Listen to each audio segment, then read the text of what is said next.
চাঁপাইনবাবগঞ্জ সীমান্তে বিএসএফের পুশিনের চেষ্টা কঠোরভাবে প্রতিহত করেছে বিজিবি। বিজিবির বাধার মুখে বাংলাদেশ ভূখণ্ডে প্রবেশ করতে না পেরে নারী ও শিশুসহ ২৮ জনের একটি দল বর্তমানে শূন্যরেখায় অবস্থান করছে।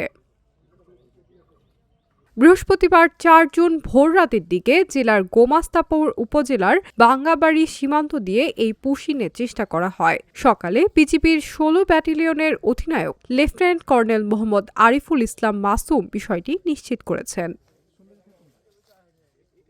বিজিবি সূত্র জানায়, ওই ২৮ জনের মধ্যে ১২ জন পুরুষ, ১০ জন নারী এবং ৬ জন শিশু রয়েছে। রাতে বাঙ্গাবাড়ী সীমান্তের ২০৩/৬ আর পিলার সংলগ্ন এলাকা দিয়ে তাদের বাংলাদেশের দিকে ঠেলে পাঠায় ১২ বিএসএফ ব্যাটালিয়নের আশরাফপুর ক্যাম্পের সদস্যরা। খবর পেয়ে বিজিবি সদস্যরা দ্রুত সেখানে পৌঁছে তাদের অবস্থান নিশ্চিত করেন এবং বাংলাদেশ ভূখণ্ডে প্রবেশ ঠেকাতে কঠোর অবস্থান নেন।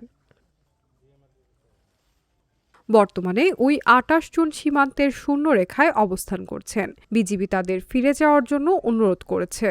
তারা ফিরে না গেলে পুশব্যাকের চেষ্টা করা হবে বলে জানিয়েছে বিজিবি। পরিস্থিতি মোকাবেলায় এপারে বিজিবিও টহল জোরদার এবং লোকবল বৃদ্ধি সহ সীমান্তে নজরদারি বাড়িয়েছে। বিএসএফ কর্তৃক ২৮ জনকে পুশিন করার চেষ্টা করেছে আমাদের এই এলাকায়।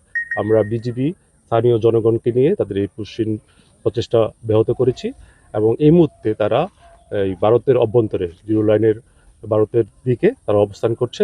আমরা অলরেডি বিএসএফ কমান্ডারের সাথে মিটিং করেছি। ফ্ল্যাগ মিটিং করার পরে তারা আমাদেরকে আশ্বস্ত করেছে তাদের ঊর্ধ্বতন কর্তৃপক্ষের সাথে কথা বলে এটার একটা সলিউশন আমাদেরকে অতি শীঘ্রই জানাবে।